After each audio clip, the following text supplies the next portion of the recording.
You brought up something that I often keep to myself, but that a lot of young models are not used to. And that is the fact that when you work for a modeling agency, they are not, a good one is not just throwing you out to see what kind of jobs you get. Exactly.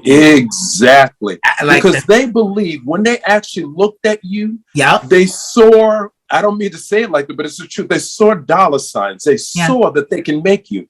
So truth be told, these things where you have to pay in order to get the representation, that's not it. That means that they don't have that much faith, or they don't have the connections that you're needing. If someone believes in you, they know they're going to make the money back. So they want to front you. Yes. And they know to get the money back. That's a true agency. That was the era when there was real trust. Yeah. Agency, trust between the model and their agent.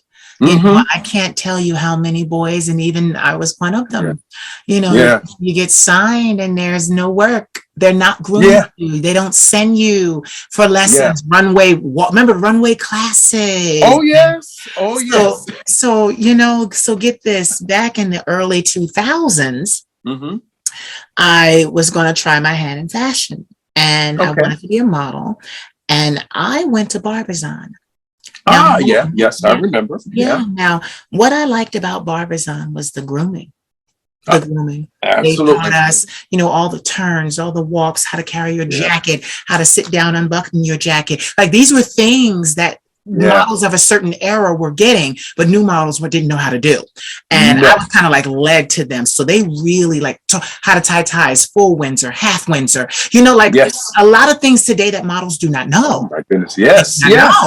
Absolutely. How to take your jacket and fold it inside out and put it in your travel bag and have it not be wrinkled when it comes out, and bring with you a black pair of shoes and a brown pair of shoes, depending on what the outfit would be. Oh yeah, you're knowing how to have. Yeah, you see, that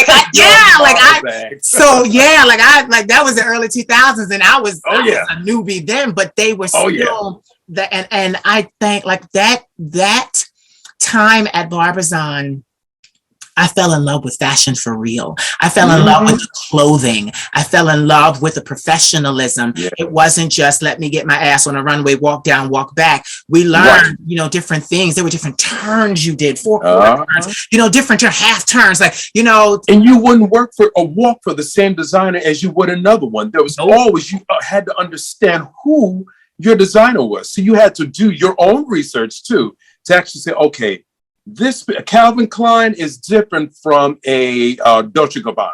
So you can't walk the same way. Right. Though we see now, it looks like carbon copy sometimes. You're like, my goodness, do you do that walk for everyone? And truth be told, a lot of times the answer is yes.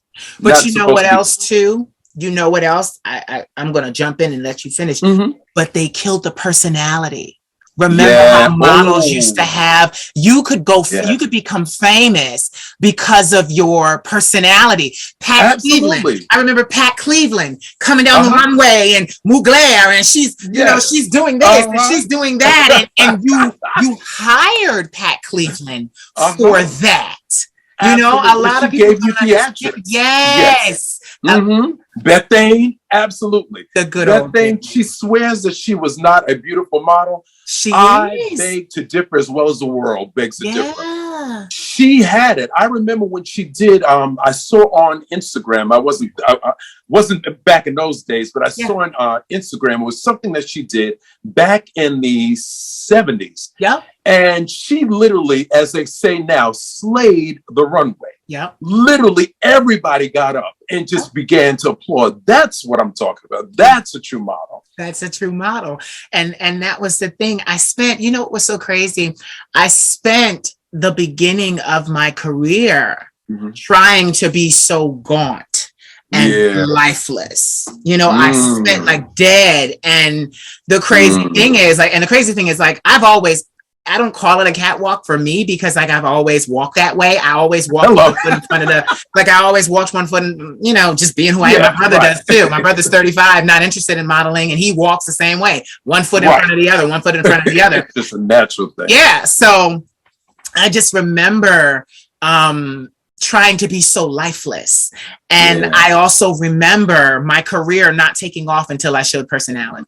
So there you go. Yeah. Because there's so many beautiful people out there. So many beautiful people. If we can take Naomi Campbell. Yeah. Beautiful woman. Yeah. But what sets her apart and what still sets her apart is her personality. Yep. Yes, she has the baddest walk that you can ever see. Yep. But underneath that, people wanted to know, who is this woman? Yep. Who is this woman that is commanding the stage like that? And her personality just sucks you into where you're like, I don't know why I'm fast. Let me click another Instagram. What's she doing now?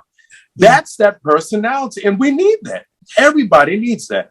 That's being in the real business of being a model, showmanship. Showmanship.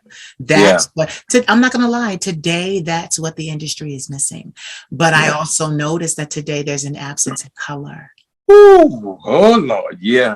That's one of the reasons why, for me, if I can be honest, the reason why I stepped back so much from that side of the modeling and was so happy. And I think a lot of us brown people are so happy that the social media has come out, because now you see just how beautiful we are. We've always been. Yes. There's nothing new about us, but now you realize other people as well. So the ones who gave the stamp of approval, it was a small group of them. But when you put us out there for social media to see, our whole audience is like, who is that? Yep. I want to see more of that. Yep. I want to aspire to be that. And they realized that particular, whatever you want to call it, that they were trying to make us all fit in, which we never did. Nope. That's actually the minority, not us. We're actually the majority. It's just so, I love when I get fashion people on here, because then I get to talk. I love that. Yeah. You know? It's my thing. It is my thing. So tell me your favorite men's designer, like suits and things like that. Who's your favorite designer? Favorite designer at this particular time of suits? Tom Ford. Tom Ford, not only does he know how to dress a woman, he knows how to really dress a male. Yeah. And I mean that classic look, like no matter where you're going, no matter what you're going to do when you get there, you can find, he makes a suit and some pants and a shirt and a tie. And that's it. You can go anywhere. And then you can even down dress it by having a pair of jeans on and a loafer, and that's it. He's timeless. That's the word that I would use with Tom. Tom is timeless, and that goes for men as well as for women. Absolutely. You know, I don't think today's young generations realize that runway shows are for rich people to buy clothes that they're going to wear. Yes. Hello. You wear them. You know, you as a, like it was another thing I had to tell people, like, you know, people, like I used to say this is my opinion. Yeah. You don't have to agree. But I always, in the room, walking into a room full of fashionistas, and I saw the poodle ladies with one head black and one side, and they dogs the same way. You know, so I always said, like, the model was the lowest member in the room. Yes, it's the truth. The model is the hanger. That is it. That is it. We are hangers. And the moment people understand that, then they can say a thing like, that supermodel thing, it can't get to your head too much. Right. You're just a model. If you're blessed to still be working, you're a working model. And leave it at that. Let everybody else put those extra labels. But truly, you are a glorified hanger. Yeah. And it's okay. I'm not downgrading it, but I'm putting it in its proper perspective. That's exactly what it is. So you are absolutely right. We were hangers. Yeah.